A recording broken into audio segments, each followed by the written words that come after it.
Chord ID, expectation versus reality. We're going to show you what it does and what it does not do. I have two different examples, so you're going to want to watch both of them.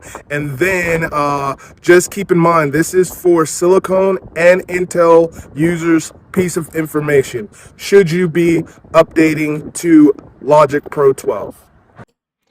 So this is demonstration 1 of 2. Here we go. Hey everybody, in this video I want to look at the accuracy of the Chord ID functionality on Logic Pro 12. I was thinking that at the very least it should be able to recognize the chords that the chord track is capable of actually using. At the very least, let's repeat. And I'm going to show you why another method that was actually available in Logic 11 is, in my opinion, a lot better than this. Here we go. But it turns out that we are very far away from that. In fact, let's just do this. I'm going to create a number of new chords just using Simple the chords. accidental options. So I'll do flat 5, sharp 5, 6, 7, major 7, flat 9, etc. all the way up to there. 13th, yeah. Now, I'm not even using, and maybe I should, let's do some of these as well.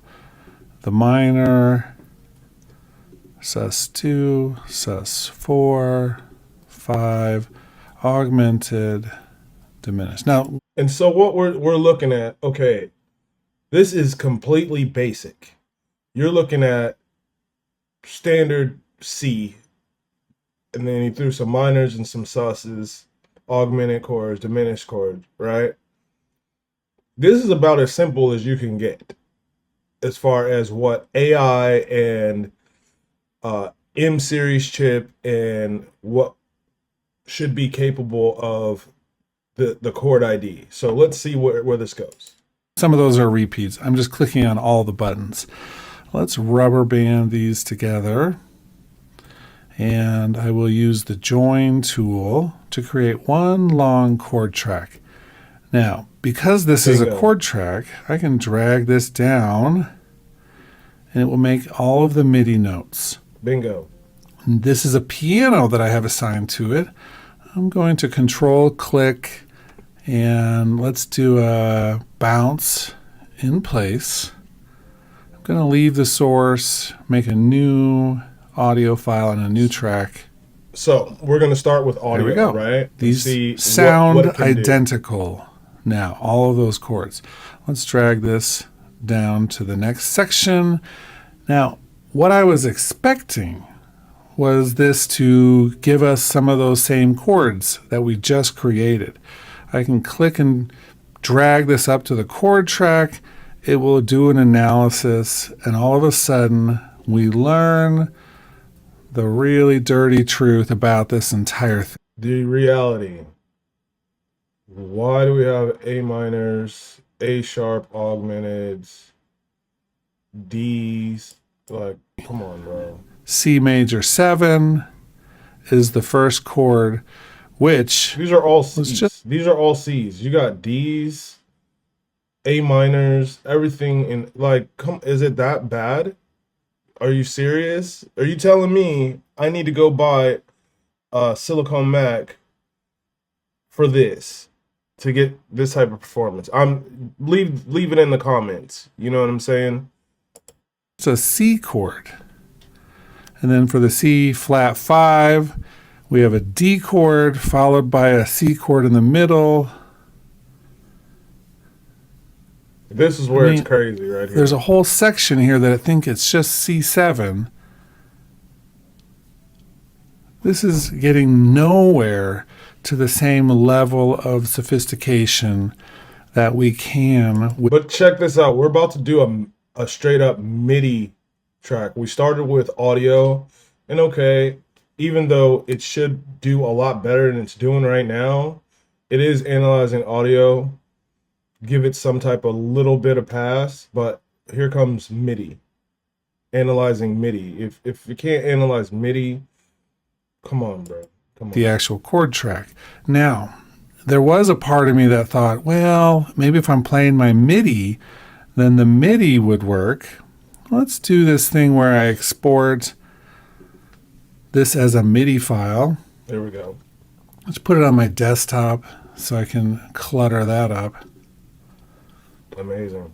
The reason I'm exporting it is so that I lose the region-based chords. Let's go to my desktop.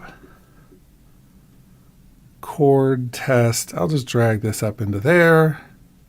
No input. So now you'll see I've got MIDI of all of those chords. Now, very simple. Here's the kicker.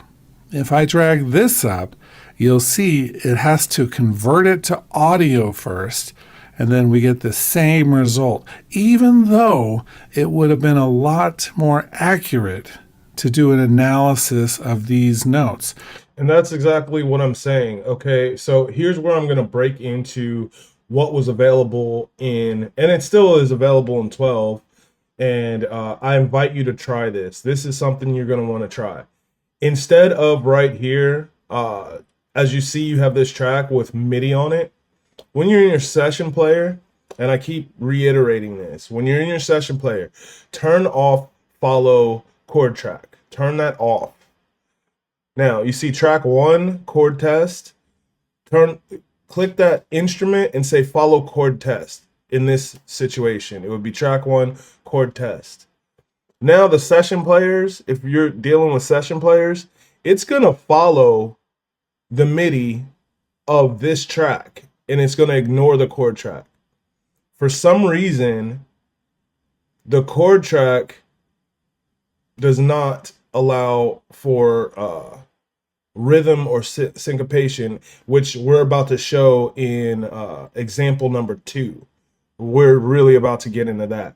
So in Logic 11, you can use your MIDI or even audio files for your session players to follow. The thing is, it does not convert them to find it. It just follows it literally to the rhythm. Try that out. Leave some comments in the bottom. That's jewels right there. Dropping jewels. And the reason I know it would be more accurate is because if I were to play a chord, notice look right up at the top.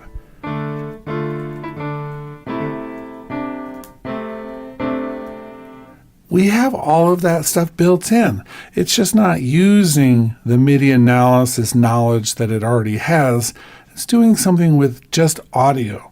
And I'm not exactly sure what, but I can't get this thing to do anything other than basic 7th chords and a few augmented ones.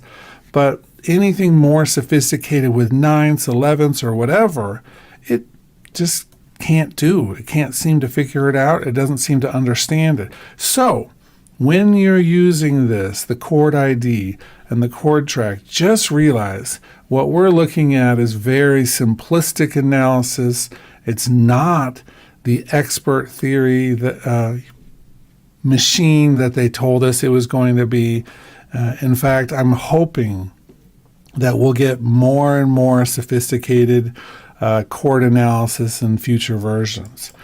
Now, the question is, why is it that if I use an actual MIDI track as for my session players to follow, it can follow accurately?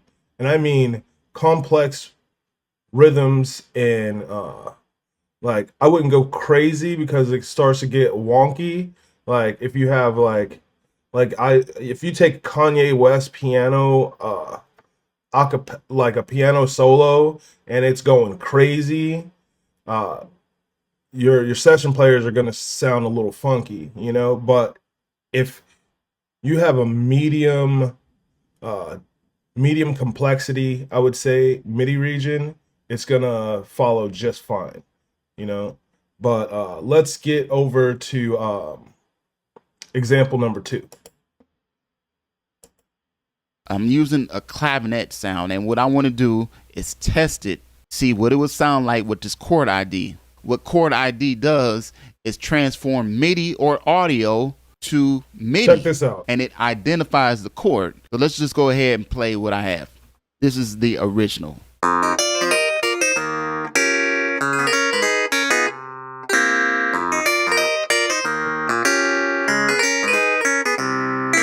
Okay, so now what we want to do is see what that sounds like with Chord ID. So let's ID it first. So you're going to right click on it and you go to Analyze Chords. Analyze Chords.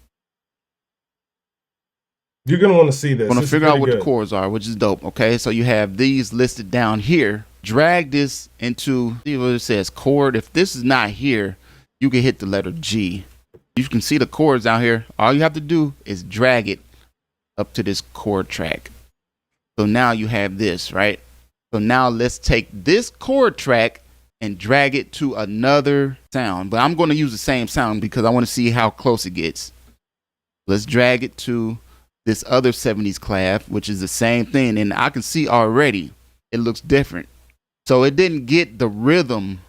Let me play it one more time. The original.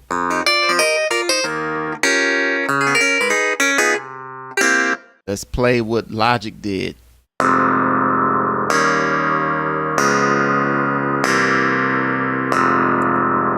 And I want to just touch on one thing. Not only does it not get the rhythm or the nuances of the melody, the syncopation, anything like that, it won't even put it in this right octave, for God's sake.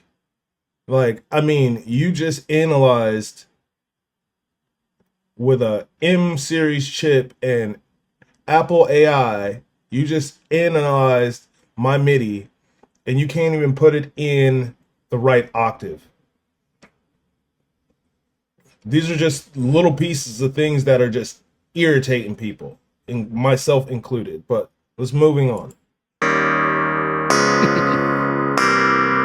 So that tells me it didn't get it. It got the basic chords. It actually did get the chords. So that was it was accurate, but it did not get the rhythm for those that was wondering about that. But since it's MIDI, you can always change that. Like, for example, obviously it's too low, so I need to change this an octave higher. So But let's reiterate that if you used this MIDI right here for the guide for your session players, it would get the rhythm. Just FYI. Just let's remember that while we're listening to this. Select all the MIDI notes, pull them up.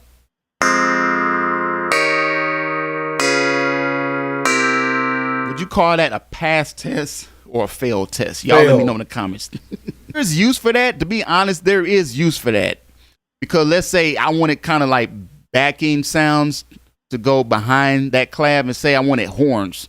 So I will just drag this down to my horn sound. See what that sounds like.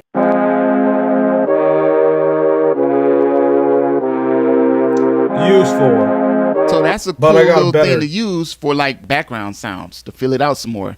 So let's play that together.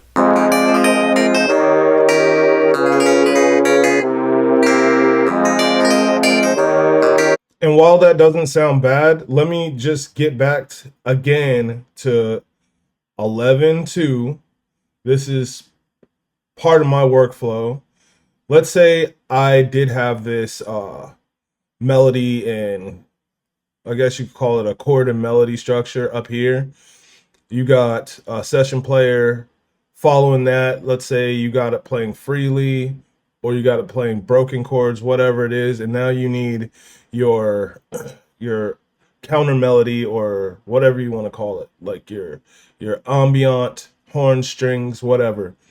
Now, instead of going through all this, all you got to do is load up another session piano. Let's say you used freely at first.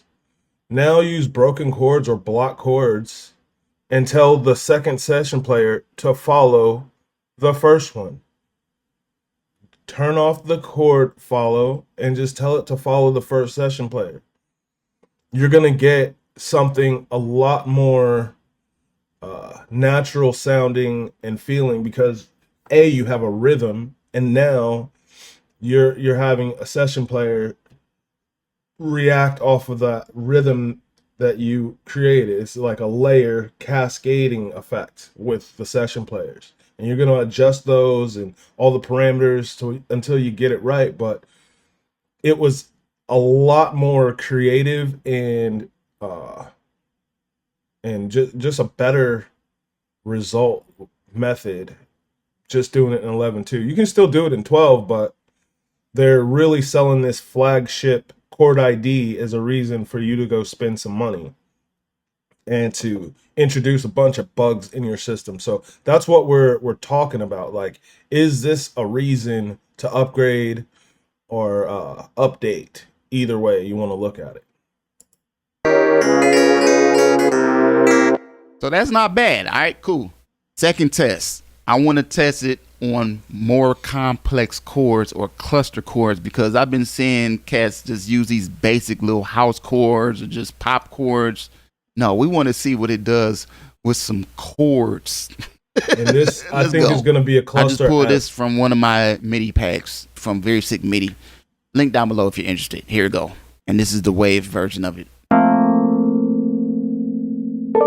So that's a little jazzy, right? A little humanization. A little jazzy. Not talking about no triad chords, no basic major or minor chords. These have little clusters in them. Same process. We're going to right click, analyze chord, and then drag this up to the chord track. Does it replace this? All right, cool. Pull this in a piano sound, see what happens. See what it did.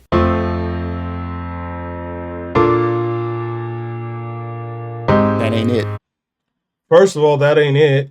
And then second of all, once again, we're in the wrong octave again. Like, why is it difficult for them to just get the stuff in the right octave from Jump Street? So that's just one less thing I would have to do.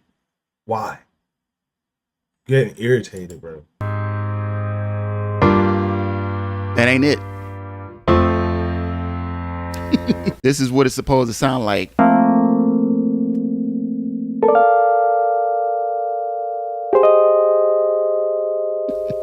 This is what I'm talking about. No one is talking about this, I'm man. talking about That's it, why I have man. to keep it real with you guys.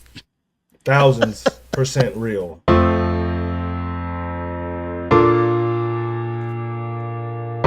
That is not what I played. Okay. So it's basically dumbifying what I played. Like this chord right here. It should be this. But it plays this. So I'm going to go ahead and say test 2, that's a fail. Fail. Now let's do test 3. And this is, to me, the most Last one. important test. What happens when you take a sample? Because I'm a sample-based producer. I want to hear what it sounds like when you take the stem out of a sample and see how Chord ID reacts to it. Let's go. Let us So here's see. a sample. Hey. I just want the organ. So we're going to use stem splitter. Right click on it, stem splitter. I don't need the drums or the bass. Just give me the other. That will give me the organ. Who? Hear the organ roll? And really quick, let me just say, I am kind of impressed with the stem splitter. It's pretty clean and it's pretty quick. Like, it's not bad, and you don't hear a bunch of artifacts. So I am gonna touch and do another video on that. Yeah. And matter of fact, I just put out a video about the 12.0.1 bug fix update. You're gonna want to check that out. The link's in the description. But here we go. Hear those chords? Now let's see what happens with Chord ID. Analyze chords. This should be fun. Take the chord track and just drag it. If you don't want to drag it, you could also do this. Right click and then go to chords, analyze chords like that. You could do that too. We're going to drag it to another organ sound. pull this down here. Already you could tell You can by the tell. MIDI it's a little different, and I don't see no roll in there. But let's play it. Here we go.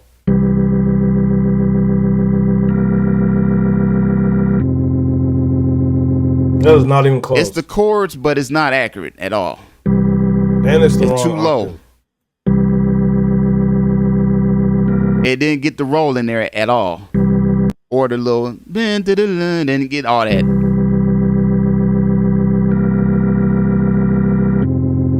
Just look at that. Just remember, chord ID is not melody, roll, or riff ID. It will not do any of that for you. And if you notice, there was a lot of nuance in that organ track, all of these tracks. It did notice that it didn't hit at bar. It's at like 7th of the 8th right here, you know, but it's not going to give you any type of nuance. And that's what a session player is going to react off of. That's if it follows the rhythm of the chord track, that's what it will follow. So it's kind of just really he's looking for clusters and rolls, and it's cluster effing the entire process is what it's doing. Go and try the method I explained about using session players to follow MIDI tracks and audio tracks without using the chord track. It's 10 times better, and it works. It actually works. Again, the cool thing about MIDI is you can adjust it. So let's take this up an octave.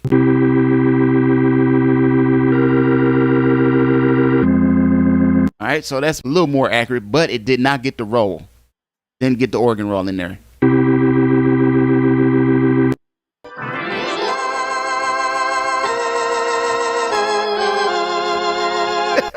So again, test failed.